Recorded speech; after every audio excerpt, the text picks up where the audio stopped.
Marie-Pierre Lamy, bienvenue au micro de Un air de famille. Vous avez une formation en psychothérapie, vous êtes aumônier de prison. Vous intervenez donc régulièrement à notre micro pour nous parler de la bonne entente du couple à travers ces différentes étapes. Et un point important à savoir gérer dans le couple, c'est la belle famille. Alors c'est un sujet qui fait souvent rire, mais aussi qui peut faire pleurer quelquefois. Qu'est-ce que vous avez à nous dire sur ce sujet-là, Marie-Pierre ? Alors tout d'abord, c'est qu'on choisit son conjoint, mais on ne choisit pas sa belle famille. C'est comme on choisit ses amis, mais on ne choisit pas sa famille. Exactement.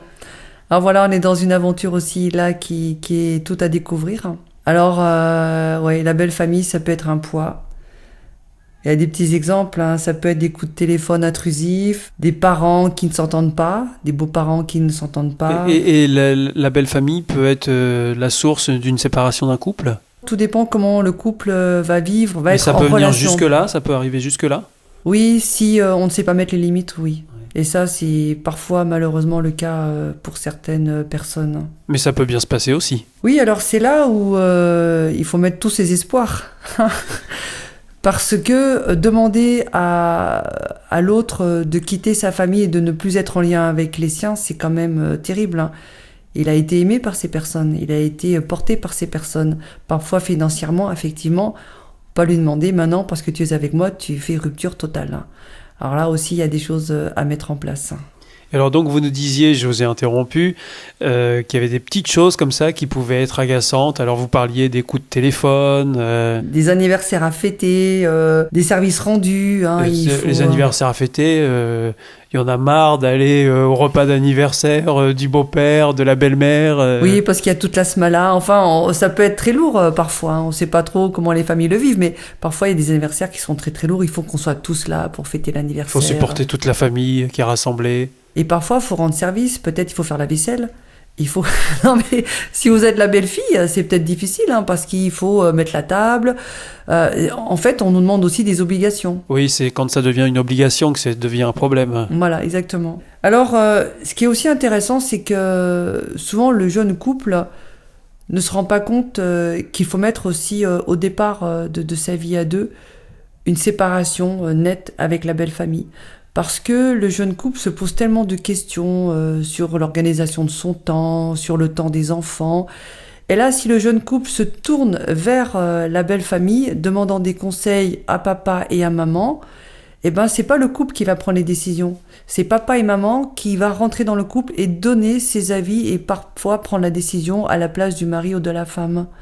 Donc, une période très importante, c'est qu'après le mariage, eh ben, on est ensemble. On va pas trop demander conseil à sa famille pour apprendre à fonctionner ensemble. Et après, voilà, ouverture sur la famille. On n'a pas toujours besoin de demander des conseils pour en recevoir. Oui, tout à fait, hein, tout à fait. Mais parfois, quand on se marie jeune, on se sent un petit peu perdu. Oui, c'est vrai. Alors, on va téléphoner à maman et le mari peut avoir le sentiment que pourquoi tu demandes à ta mère, moi je t'ai déjà répondu, voilà ma réponse. Voilà. Mais quand vous dites bien marquer la rupture, ne veut pas dire forcément ne plus voir ses parents. Non, mais ou ses beaux-parents. Alors non, pas du tout. Mais ça veut dire que j'ai peut-être des soucis à la maison, des problèmes, mais je ne demande pas la solution aux parents dans les médias. C'est que je vais attendre, trouver une solution avec mon époux ou mon épouse, mettre en place quelque chose nous. Et après, suivant les résultats, peut-être demander un avis, des conseils. Mais au départ, se faire confiance en tant que couple. Et comment est-ce qu'on arrive à gérer quand un des deux conjoints est très attaché à ses parents ? Est-ce que ça s'apprend d'avoir du recul sur ses propres parents ? Oui, alors, comme je le dis à chaque fois, c'est quand même des choses dont il faut parler avant. C'est que dans la préparation au mariage, on pose la question... comment tu ressens la famille de ton futur ? Qu'est-ce que tu sens ? Et déjà, on en parle. Et on peut déjà prendre des positions et dire certaines choses. Et bien sûr, après, ce sont toujours des choses dont il faudra discuter. Mais on est très, très sensible quand l'autre critique ses propres parents. Comme s'il nous attaquait nous. C'est vrai. Alors, c'est pas évident.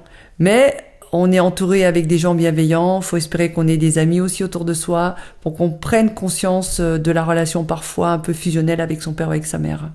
Alors Marie-Pierre Lamy, nous arrivons au terme de notre chronique.